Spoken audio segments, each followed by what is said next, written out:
ನಾನು ಗಣಪತಿ ಅಮ್ಮ ಗೌರಿ ಮಾತಾಡ್ತಿರೋದು. ಈ ವರ್ಷ ನನ್ನ ಮಗನನ್ನು ನಿಮ್ಮ ಲೋಕಕ್ಕೆ ಕಳಿಸೋಕೆ ನಿಜವಾಗಿ ಬೇಸರ ಆಗ್ತಾ ಇದೆ. ಹಬ್ಬ ಮುಗಿದ ಮೇಲೆ ನನ್ನ ಮಗನನ್ನು ನೀವು ವಿಸರ್ಜನೆ ಮಾಡ್ತೀರಾ. ಆದರೆ ಈ ವರ್ಷದ ಮಳೆಗೆ ಅರ್ಧ ಕರ್ನಾಟಕವೇ ವಿಸರ್ಜನೆಯಾಗಿದೆ. ಇದಕ್ಕೆಲ್ಲ ಕಾರಣ ನೀವು. ಹೌದು, ನೀವೇ. ಅತಿಯಾದ ಮರಗಳ ಕಡಿತ, ಕೆರೆ ನದಿಗಳ ವಿನಾಶ, ಅರಣ್ಯ ನಾಶ, ಮಾಲಿನ್ಯ, ಇನ್ನೂ ಹಲವು. ನಿಮಗೆ ವಾಸ ಮಾಡಲು ಯೋಗ್ಯವಾದ ಸ್ಥಳ ಅಂದರೆ ಭೂಮಿ ಒಂದೇ. ಅದನ್ನು ಆರೋಗ್ಯವಾಗಿರಿಸೋದು ನಿಮ್ಮ ಕರ್ತವ್ಯ. ಭೂಮಿನ ಅಷ್ಟೊಂದು ಹಾಳು ಮಾಡಿ ದೇವರೇ ಕಾಪಾಡು ಅಂದರೆ ಯಾವ ದೇವರು ಬರಲ್ಲ. ಇದಕ್ಕೆಲ್ಲ ಪರಿಹಾರ ಅಂದರೆ ಗಿಡ ನೆಡುವುದು ಒಂದೇ. ನೀವೆಲ್ಲ ಇನ್ಸ್ಟೆಂಟ್ ಅನ್ನೋ ಪದಕ್ಕೆ ಮಾರು ಹೋಗಿದ್ದೀರಾ. ನಾನು ಒಂದು ಇನ್ಸ್ಟೆಂಟ್ ಉಪಾಯ ಕೊಡ್ತೀನಿ. ಆ ಉಪಾಯನೇ ವೃಕ್ಷಾಣು.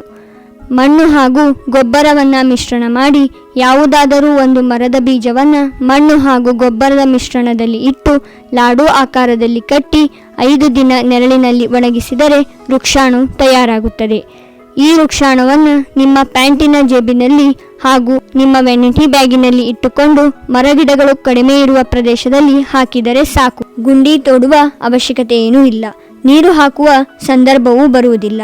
ಮಳೆ ಬಂದಾಗ ತಾನೇ ಮೊಳಕೆ ಒಡೆದು ಮರವಾಗಿ ಹಲವಾರು ಪ್ರಾಣಿ ಪಕ್ಷಿಗಳಿಗೆ ಆಸರೆಯಾಗುತ್ತದೆ.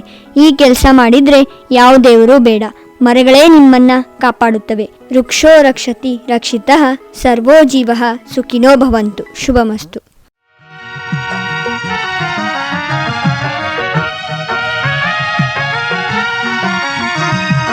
ಒಂದೇ ಬೀಜದಲ್ಲಿ ಇಹುದು ಕೋಟಿ ಕೋಟಿ ವೃಕ್ಷ, ಒಂದೇ ಬೀಜ ತಾನೆ ಎಂದು ಮಾಡದಿರಿ ಅಲಕ್ಷ.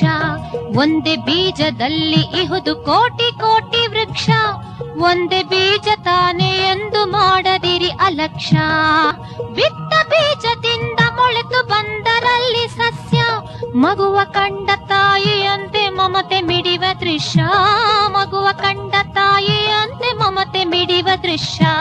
ಒಂದೇ ಬೀಜದಲ್ಲಿ ಇಹುದು ಕೋಟಿ ಕೋಟಿ ವೃಕ್ಷ, ಒಂದೇ ಬೀಜ ತಾನೆ ಎಂದು ಮಾಡದಿರಿ ಅಲಕ್ಷ.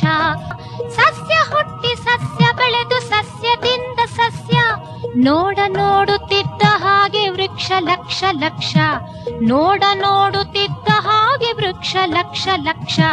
ಒಂದೇ ಬೀಜದಲ್ಲಿ ಇಹುದು ಕೋಟಿ ಕೋಟಿ ವೃಕ್ಷ, ಒಂದೇ ಬೀಜ ತಾನೆ ಎಂದು ಮಾಡದಿರಿ ಅಲಕ್ಷ. ಒಂದೇ ಬೀಜ ತಾನೆ ಎಂದು ಮಾಡದಿರಿ